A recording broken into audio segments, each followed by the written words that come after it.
하지만 도대체 뭘 위해서냐? 다 어리석은 일이다.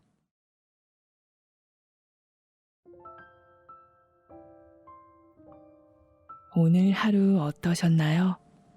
이리입니다. 안녕하세요. 3월의 마지막 주를 장식할 책은 소설 작은 땅의 야수들입니다. 낭독 허가를 많이 받아서 이번에도 다음 주까지 이어서 올릴 예정이에요. 지금 보이는 이 만세 운동 장면을 꼭 낭독하고 싶어서 가지고 왔어요. 3월의 시작은 3.1절이잖아요. 오늘 올릴 부분에는 이 부분이 없고 다음 주에 있을 겁니다. 실은 이 책에서 저는 오키, 정호, 연화, 어린아이들의 행동과 말씨에 마음이 더 갔는데요.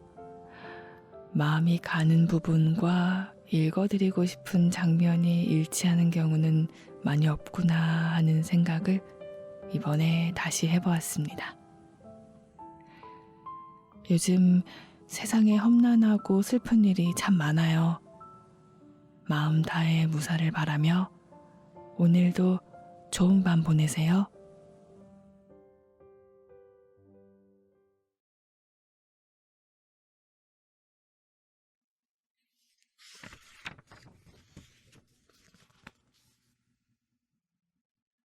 (5장) 상해에서 온 친구. 1918년. 모든 인간은 근본적으로 자신이 고유한 의미를 지닌 존재라고 믿는다. 그러지 않으면 각자의 인생을 버텨내기 어려울 것이다. 하지만 김성수의 머릿속에서는 그러한 믿음이 그저 자아의 기초가 되는 주춧돌에 지나지 않는 것이 아니라 가장 중요한 핵심이었다. 물론 그와 같은 부류의 사람들은 자신의 내면에 자리한 자기애와 이기심을 좀처럼 인정하지 않기 마련이어서 그 스스로는 그런 사실을 의식하지도 못했다.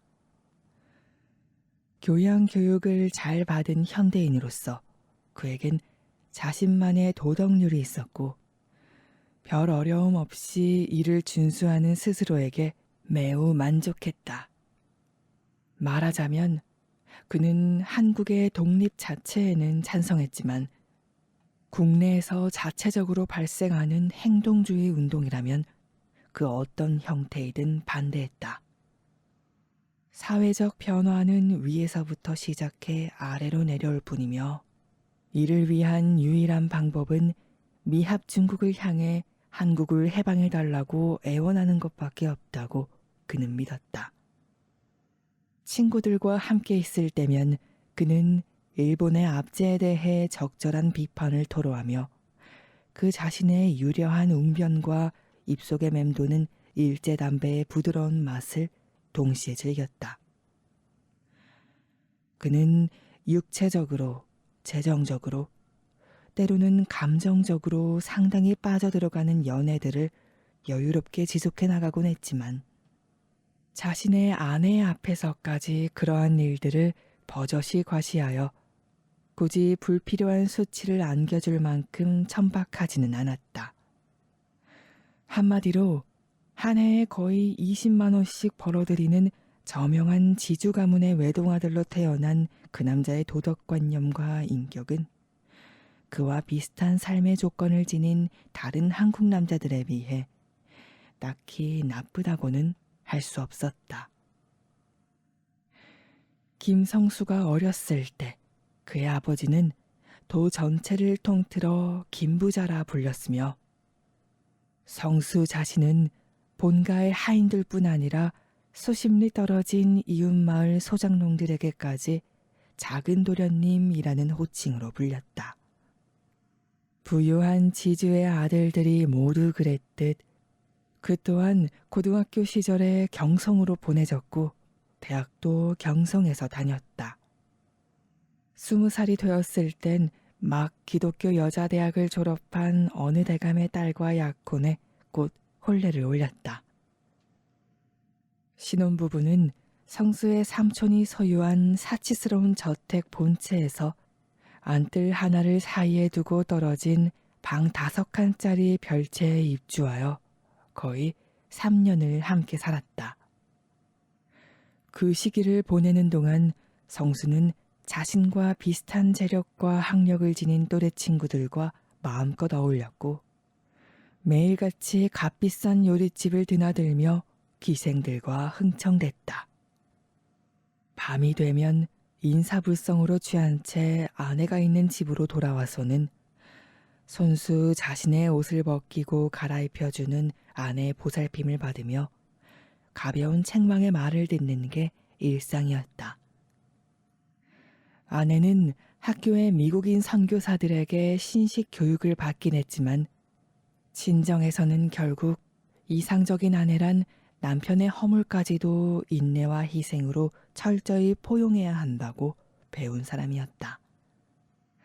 그러나 본래 정부 관료로 일하다 1910년 한일 합병조약이 준비될 즈음 백작 지위까지 받게 된 김성수의 삼촌은 조카가 계속 방탕하게 세월을 보내며 집안의 재산과 본인의 재능을 탕진하게 놔둬서는 안 된다고 생각하여 더 많은 공부를 시키고자 성수를 일본으로 유학시켰다.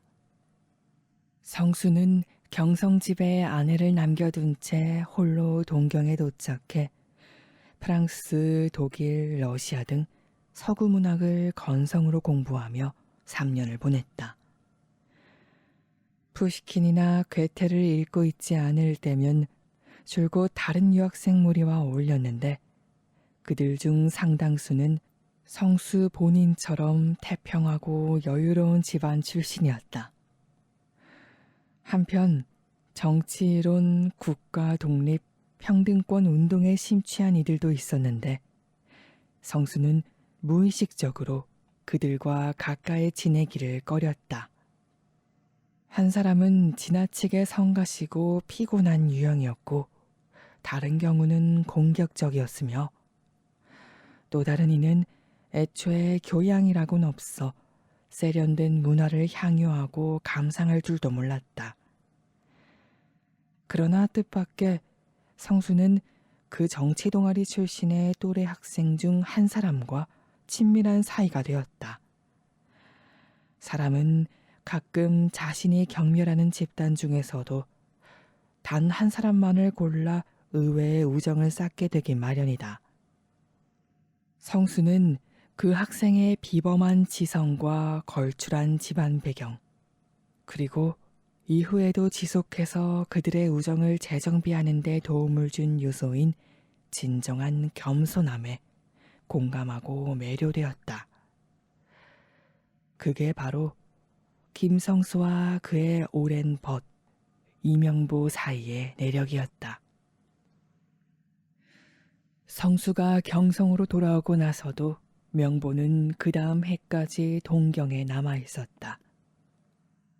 그런 뒤 그는 블라디보스토크로 옮겨갔고 만주를 가로지르며 계속 서쪽으로 나아가 상해에 자리를 잡게 되었다. 성수로서는 명보와 마지막 연락이 끊긴 지 6, 7년이 지난 데다 이후로는 혼자 조용히 있을 때조차 그에 관한 생각을 떠올린 적이 단 한 번도 없었기에 느닷없이 얼굴 한번 보자는 명보의 편지를 받았을 때 가슴이 철렁할 정도로 놀랐다. 그러나 그 처음에 당황스러움이 가라앉자 그는 평정을 되찾고 오랜 친구와 재회할 생각에 마음이 따뜻해졌으며 이내 진심 어린 기대를 하기까지 했다. 약속한 날, 성수는 잠에서 깨어 나이가 든 가정부가 떠온 온수로 얼굴을 씻었다. 그는 정성스럽게 면도를 하고 아내가 미리 다림질을 해서 펼쳐둔 깔끔한 흰 셔츠를 입었다. 꼼꼼히 다린 셔츠 소매통에 팔을 집어넣으면 단정히 접혀있던 주름이 산뜻하게 펴지는 느낌을 그는 매우 좋아했다. 옷을 다 입자 아내가 아침 식사를 들고 나타났다. 흰 쌀밥 한 공기, 구운 생선, 콩나물국, 김치, 새우젓을 넣어 만든 달걀찜이었다. 잘 주무셨어요? 아내가 상을 내려놓으며 정다운 목소리로 물었다. 성수는 대답 대신 낮은 헛기침으로 얼버무렸다. 아내는 아들 내미가 학교에서 또 무슨 사고를 쳤다는 둥, 나라에는 수두를 옮아온 것 같다는 둥 제잘되며 이야기를 늘어놓았다.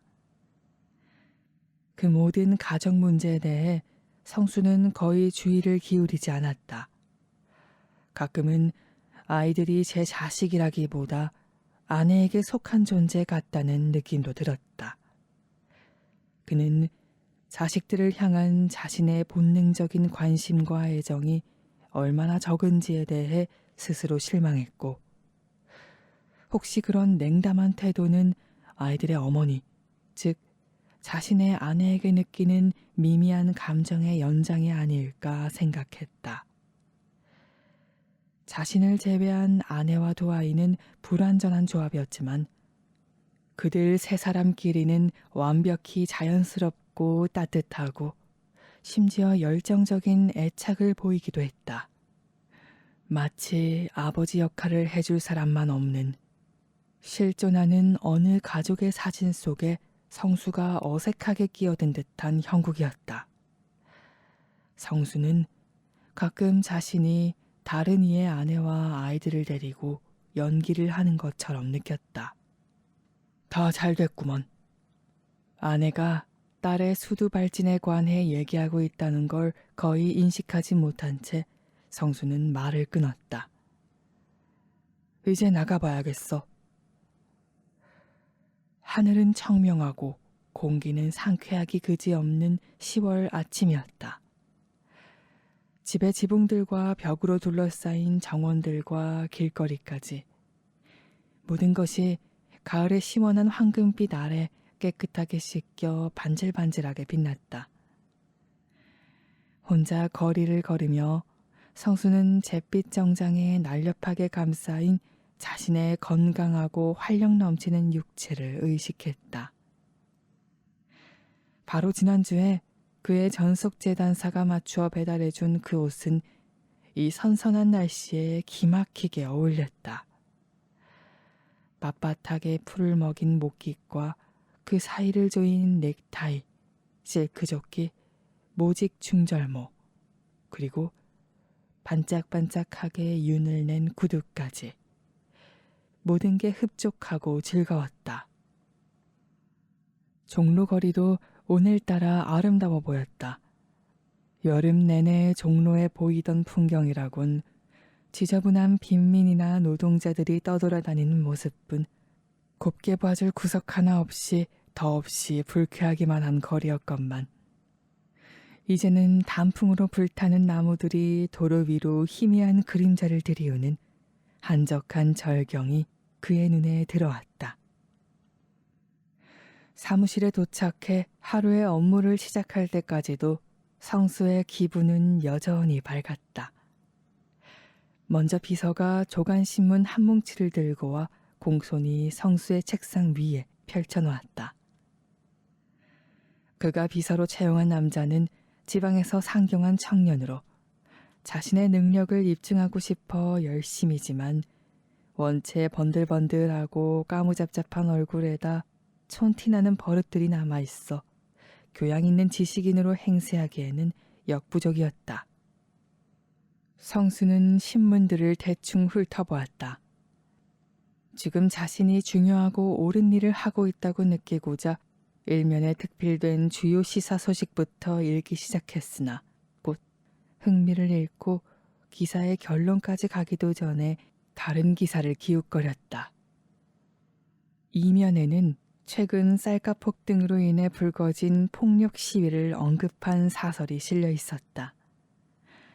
지난해 1월만 해도 15원이었던 쌀 한 가마니 가격이 올 10월에는 38원까지 치솟았고 한국의 5천년 역사상 쌀값이 이렇게 비쌌던 적이 없어 소작농들과 노동자들이 집단으로 굶주리고 있다는 얘기였다. 시위 당일에는 남녀노소를 막론하고 천여 명의 사람들이 종로 한복판, 즉 조금 전 성수가 기분 좋게 걸어온 바로 그 거리에 모여 대검과 소총으로 무장한 일본 경찰을 향해 진흙덩어리며 돌멩이를 던지며 항의했다. 마침내 군중을 해산시키기 위해 진압 군인들이 투입되었고 수백 명의 시위자가 체포되었다. 신문의 사설은 그렇게 옥에 갇힌 시위자들의 방면을 간청하는 내용이었다. 사설의 요점을 의무적으로 파악한 뒤 성수는 인기리에 연재 중인 통속 소설면으로 시선을 옮겨 조금 전보다 훨씬 큰 관심을 쏟으며 탐독해 나갔다. 이야기의 주인공은 성수처럼 또 그 소설을 연재하는 작가 자신처럼 상류층에다 신식 교육을 받은 30대 남자였다. 이제 주인공 남자는 생전에 가장 친했던 친구의 죽음 이후 과부가 된 그의 아내와 사랑에 빠지려는 참이었다. 각자 의리와 절개를 지키느라 발생할 수밖에 없는 수많은 난국과 갈등에도 불구하고 그들은 서로를 향한 연정을 감추지 못하는 상황이었다. 정말 쓰레기군. 역겹기 짝이 없는 내용이야. 그날 분량의 소설을 다 읽고서 신문을 내려놓으며 이렇게 중얼거렸지만 사실 은밀히 그 이야기에 깊이 몰입해 있는 그로서는 매번 다음 회차의 내용을 기대하지 않을 수 없었고 언젠가는 자신 또한 이런 글을 쓸 수 있기를 갈망했다.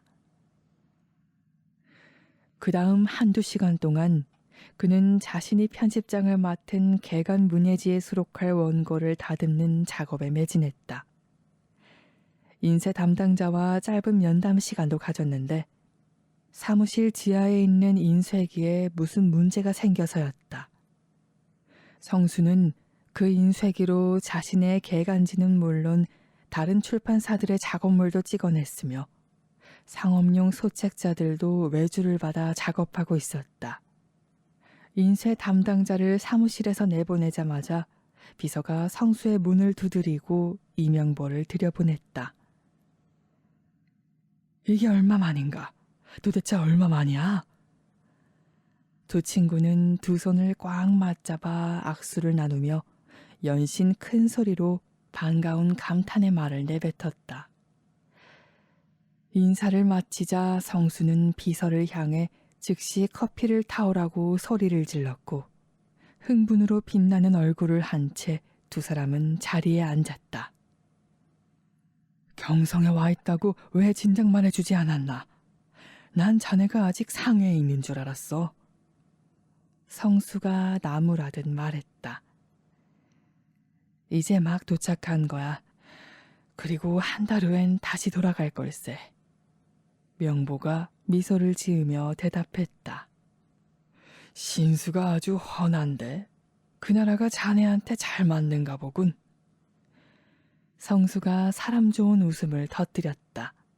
하지만 사실을 말하자면 성수의 눈은 그의 기억 속에 남아있던 젊은 친구의 모습과 현재 눈앞에 있는 명보의 확연한 차이를 인지해 나가는 중이었다.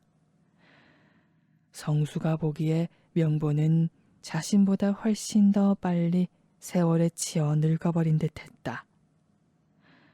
아직 저녁도 되기 전인데 뺨과 턱에 수염이 거무스레했고 살이 빠져 볼품없이 마른 어깨에는 품넓은 외투가 헐렁하게 걸쳐져 있었다. 친구의 변한 모습에 성수는 진정한 상심과 동정을 느꼈지만 기이하게도 한편으론 기분이 좋아졌다.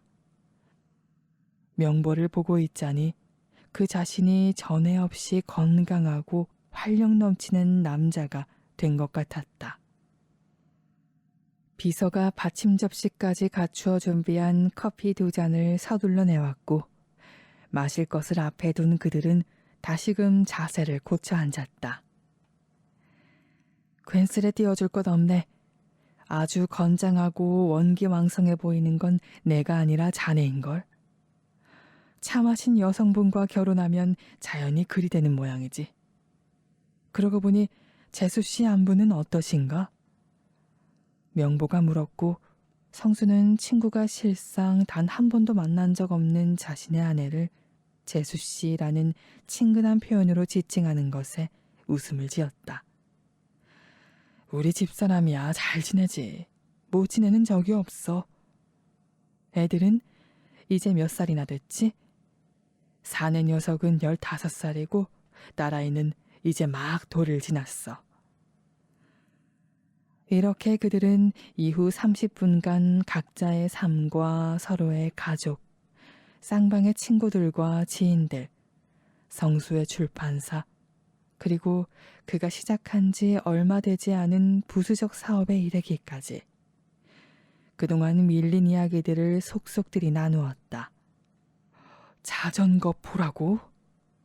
명보가 감탄을 터뜨렸다. 어찌 그런 생각을 했나 그래? 내가 항상 자전거 타는 걸 좋아하지 않았나? 가장 마음을 쏟는 취미인걸.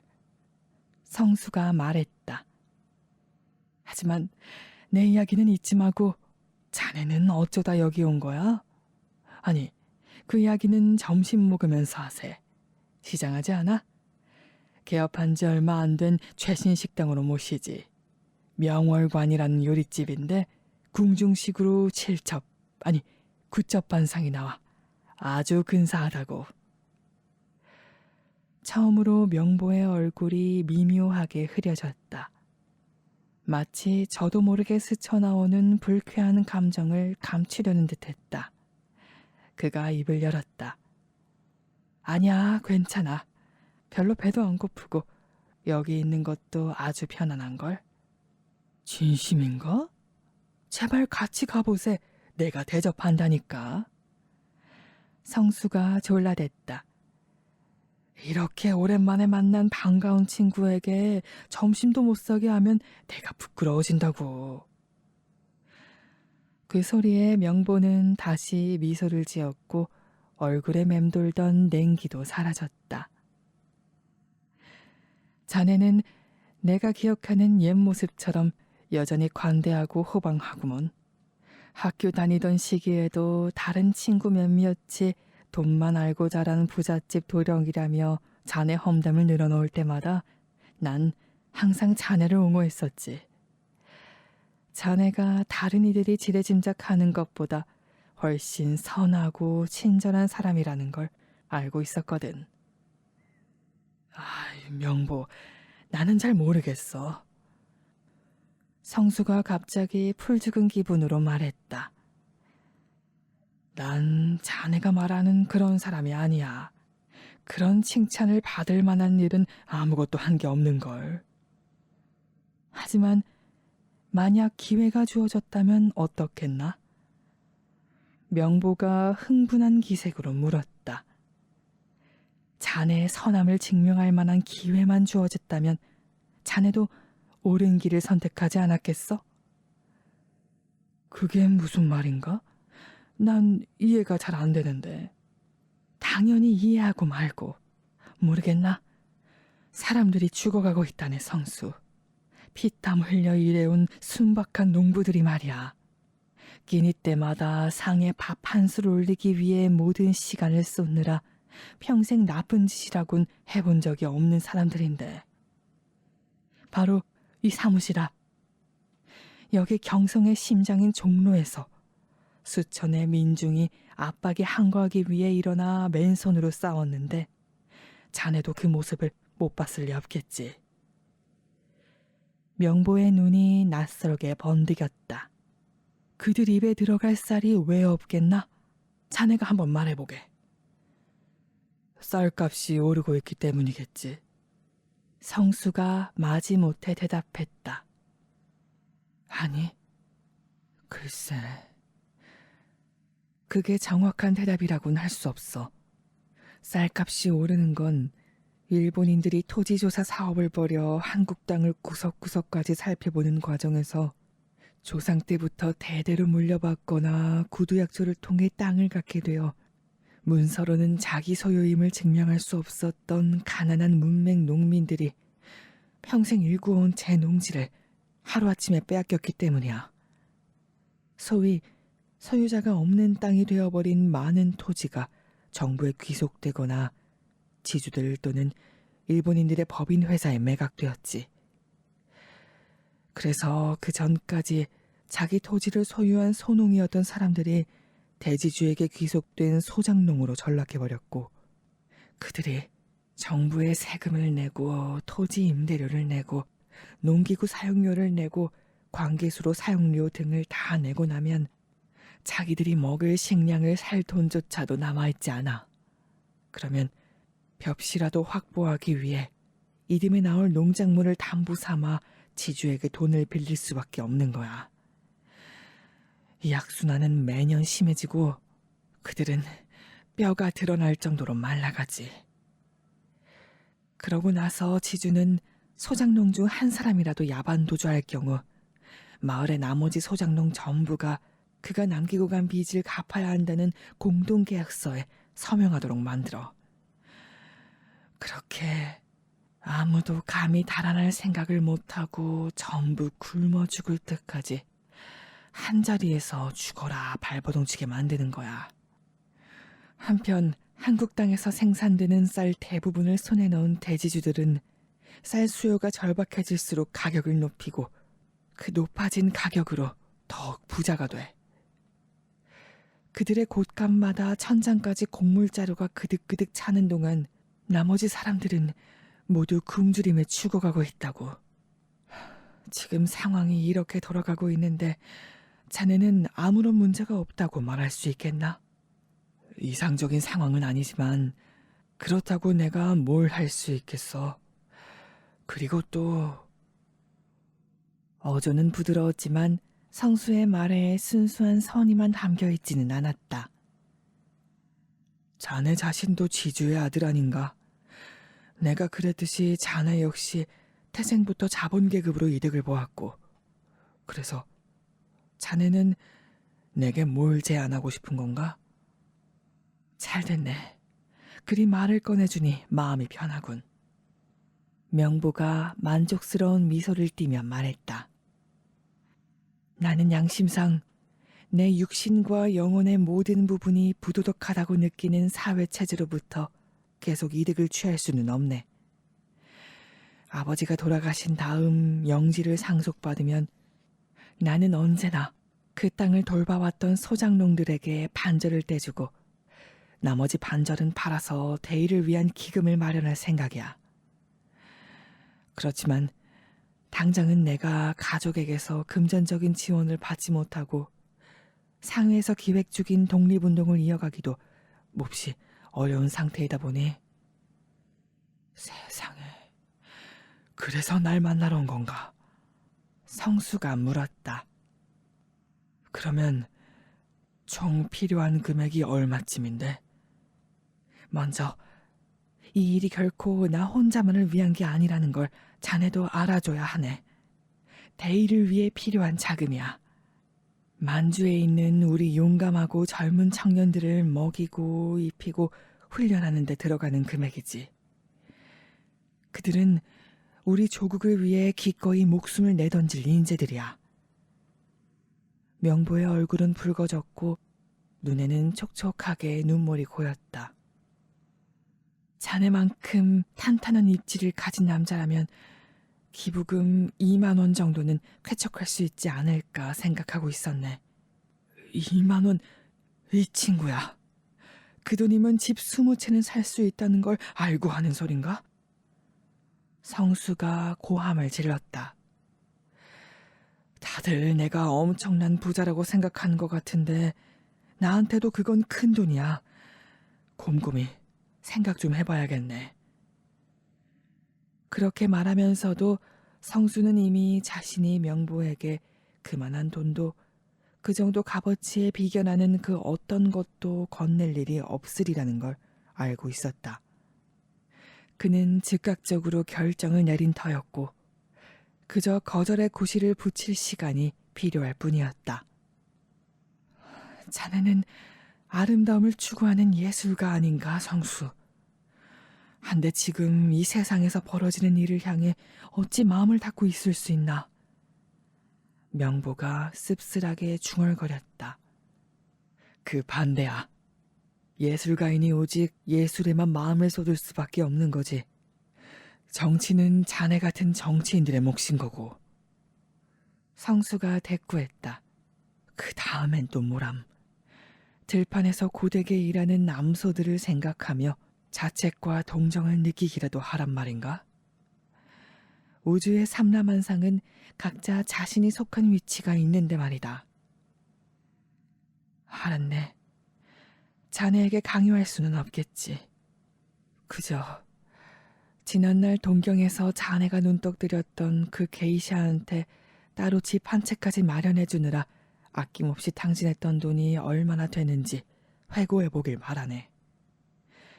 그 돈이라면 지금 우리의 젊은 병사들에게 어떻게 쓸 수 있을는지도. 그들은 우리 조국을 위해 헌신하고자 총 한 자루와 실탄을 얻기만을 바라고 있다네. 정말 명보 이 사람아. 이 모든 걸 찬찬히 생각해 볼 시간이 필요하다니까. 성수가 짜증을 억누르고 최대한 예의를 차리며 말했다. 점심을 같이 들지 못하겠다고 하니 유감이군. 술 한 잔 없이 머쓱하게 이런 얘기를 나누게 되었으니 말이야. 그렇지만 결국 자네가 마음먹은 얘기는 다 했으니 이제 다른 얘기도 해보세나. 아니야. 지금 보니 내가 자네를 불편하게 만든 것 같아. 나는 이만 가보겠네. 하지만 우리의 옛 추억을 생각해서라도 자네가 나를 좋은 친구로 생각해주는 마음이 조금이라도 남아있다면 부디 심사숙고 해주겠나? 그래야지. 약속하고 말고. 성수는 애써 말했다. 이어 마침내 명보가 모자를 다시 쓰고 사무실을 나선 순간 그는 더없이 깊은 안도감을 느꼈다.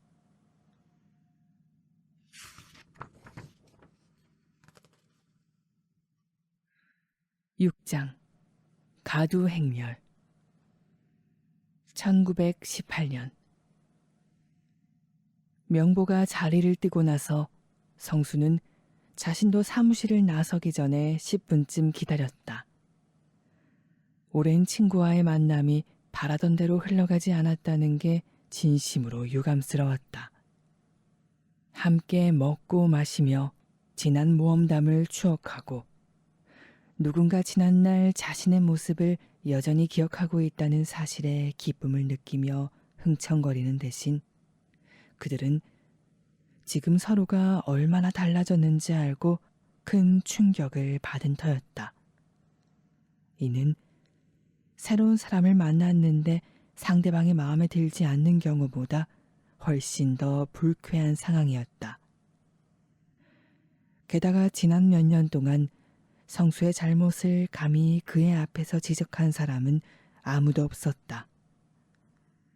모두가 그의 마음에 들고 싶어 안달할 뿐이었다. 부하들은 경의를 표했고 동료들은 칭찬 일색이었으며 아내는 그를 숭배하듯 대했다. 그 어떤 상황에서든 성수에게는 이러한 보편적인 승인이 무조건 일어나기에 그것이 바로 객관적 현실이라 받아들이고 있었다. 그러니 네가 틀렸다는 말을 바로 앞에서 듣고 난 지금 그는 자신이라는 존재가 핵심까지 흔들리는 느낌이었다. 명보의 말이 옳은가? 생득적으로 타고난 권리를 포기하고 상해나 시베리아 어딘가의 깊은 산촌으로 터전을 옮겨 표적 사격이나 암살 모의로 여생을 보내고 싶지는 않다는 게 틀린 거야? 성수는 자문했다. 부유한 양반 가문의 자제들이나 가난한 소장농 집안에서 태어난 젊은이들, 혹은 그 사이의 중인 계층에 속하는 한국 청년들이 그런 은신처에 모여 조국의 대의를 위해 목숨을 바치겠다는 맹세를 한다는 얘기는 성수도 들은 바 있었다. 그들은 약지의 끝을 잘라 피로 서약을 하고 말끔하게 재단한 슈트와 모자를 멋스럽게 갖춰 입고 다니는데, 그건 언제 죽음의 순간을 맞더라도 가장 고귀하고 위험 있는 모습으로 보이기 위해서라고 했다. 그야말로 당장이라도 예고 없이 죽을지 모르는 목숨이라는 얘기였다.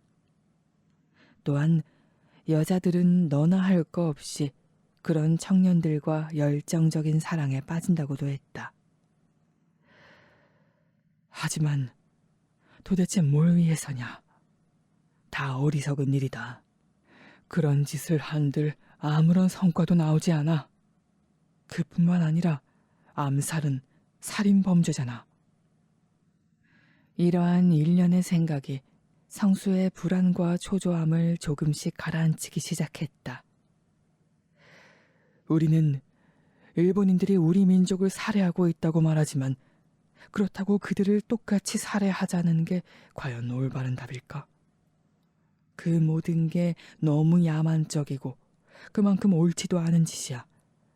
그래, 그런 무모한 폭력에는 이바지하지 않을 테다. 명보가 나를 어떻게 판단하든 내가 원치 않는 일을 억지로 강요당하진 않을 거야. 이렇게 자신의 논리를 정리하자 만족스러움이 느껴졌다.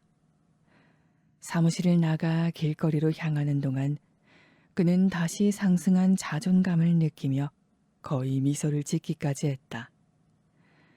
파랗게 빛나는 하늘 높이 해가 떠올라 있었고 시원하고 상쾌한 산들바람이 불어왔다. 그는 곧 한 친구와 마주쳤는데, 그 또한 일본 유학 생활을 함께 했다가 돌아와 극작가로 활동하는 인물이었다.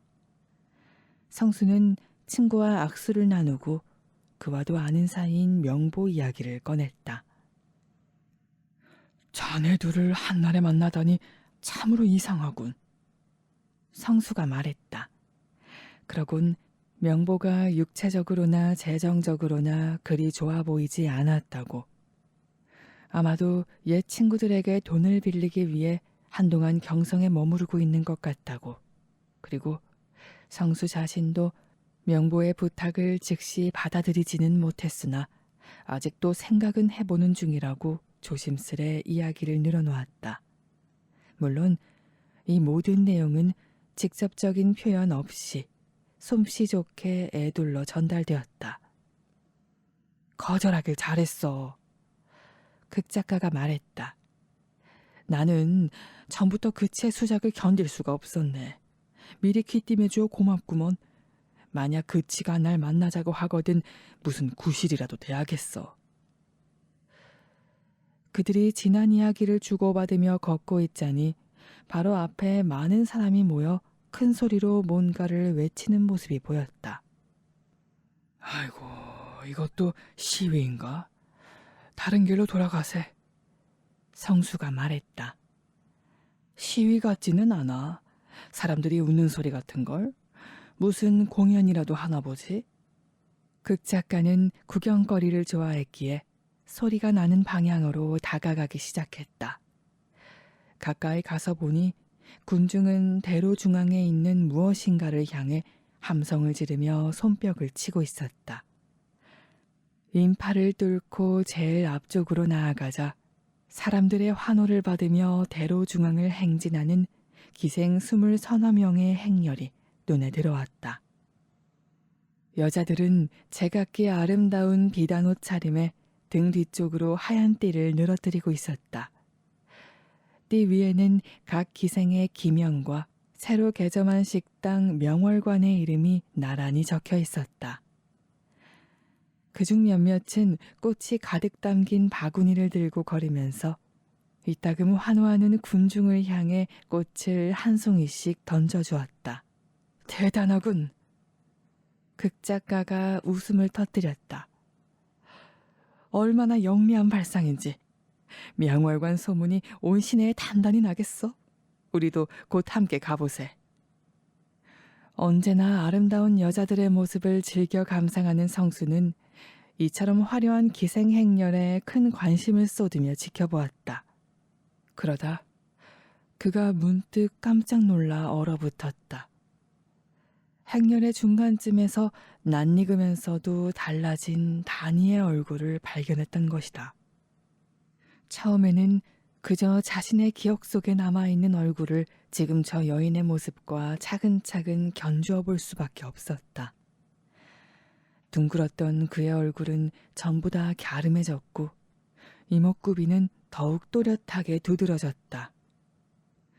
하얗게 분칠한 피부는 마치 윤을 낸 백자 같은 것이 봄의 새벽처럼 싱그럽던 한때의 홍조는 찾을 수 없었다. 까맣게 선을 그린 눈매와 날카로운 광대뼈, 그리고 붉게 칠한 입술은 전보다 호락호락하지 않은 인상을 주었다. 그가 더 이상 젊어 보이지 않는다는 것은 부인할 수 없는 사실이었다. 그러나 그의 내면에 존재하는 신비로운 정원을 힐끗 보여주는 동시에 그 누구의 영혼이든 훤히 들여다보는 듯했던 활기찬 눈빛만은 변하지 않은 채 그대로였다. 정말이지 그건 하나도 변함이 없었다. 마침내 그 사실을 깨달은 순간 성수는 다른 사람들이 보는 것처럼 다니를 바라보았다. 주변의 다른 사람을 모두 빛바르게 할 만큼 찬란하고 눈부신 여자로 말이다. 경성으로 돌아온 지 7년이 지났는데 어떻게 그동안 한 번도 그를 보지 못했을까? 솔직히 말하면 다니가 기생, 그것도 아주 유명한 상류 기생이 되었다는 소식을 들어안 지는 오래되었다. 사실 다니의 근황에 관해 듣지 않기란 불가능했다. 도성에 사는 지식인이며 예술가며 작가, 외교관, 기타 그 비슷한 부류의 사람들은 모두 복잡하게 얽혀있는 저들만의 좁은 사교 사회 내에서 움직였고 그들 모두 아름다운 기생들을 사랑했다. 일부는 다소 천박하게, 일부는 보다 순수한 방식으로 말이다. 하지만 성수는 다니가 나오지 않는다는 게 확실한 연회 자리에만 얼굴을 비추며 그와 우연하게라도 마주치기를 의도적으로 피해왔음을 자각했다. 그가 생각하기에 자신과 다니의 관계는 오래전에 끝나버렸기에 말하자면 낡은 뼈를 판에 사골국물을 끓이려는 것처럼 무용할 뿐이었다. 과거의 가장 좋은 점은 그것을 이미 지나쳐왔다는 것이다. 그래서 성수는 단 한 번도 다니를 궁금해하거나 그와 재회하는 달콤한 공상에 자신을 내맡긴 적이 없었다. 그런데도 정작 다니가 이렇게 눈앞에 나타나자 그는 갑자기 혼란 속에 괴로워졌고 어떻게 반응해야 할지 알 수가 없었다. 다니라는 저 여자 만나본 적 있어? 성수의 시선을 눈치챈 극작가가 뭔가 의미심장한 미소를 지으며 물었다. 오래전에 알고 지냈었어. 성수가 대답했다. 그때는 학생이었지. 학생이었다고? 극작가가 믿을 수 없다는 듯 눈썹을 치올렸다.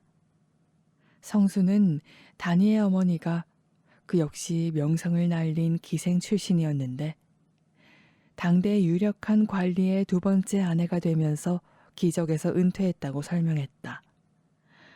성수가 알기에 다니는 평범한 여자아이로 자라났으며 다니의 학교 앞에서 우연히 자신과 만났을 때만 해도 기생이 될 생각은 전혀 없는 순진한 학생이었다. 성수는 암시적인 약속들로 다니를 유혹했지만 마침 유학을 떠나라는 집안의 명령을 받고는 다니를 남겨둔 채 동경으로 달아나 버렸다. 그래도 별로 가책을 느끼지 않았는데 어쨌든 자신이 다니에게 구체적으로 나는 너와 결혼할 것이라고 말한 적은 없기 때문이다. 성수가 배우자로 선택할 수 있는 상대는 흠잡을 데라고는 없는 고귀한 가문의 부유한 여자뿐이었다. 양갓집 교수 출신다운 담백하다 못해 맹맹하고 수수한 여자. 순종적이고 주어진 삶에 만족하는 현재 자신의 아내처럼 말이다. 다니가 그걸 진작 깨닫지 못했다는 게 성수의 잘못은 아니었다. 아주 강력한 보호자를 꿰차고 있다던데. 극작가는 총독 사법부의 최고위직에 있는 일본인 치안 판사의 이름을 댔다. 듣기로는 그 판사가 다니를 위해 따로 기거할 2층 집을 하나 마련해주고 심지어 다이아몬드까지 갖다 바쳤다고 했다. 그러니 혹여 관심이 가더라도 저 여자는 금단의 열매라는 걸 알아야 해. 극작가가 한쪽 눈을 찡긋하며 말을 이었다. 소위 구경은 해도 만져볼 수는 없다는 거지. 좋은 것들은 다 그런 식이라니까. 그럴 일도 없어. 붉은 비단 치마를 입은 다니의 등에 꽂혀있던 시선을 애써 돌리며 성수가 대꾸했다.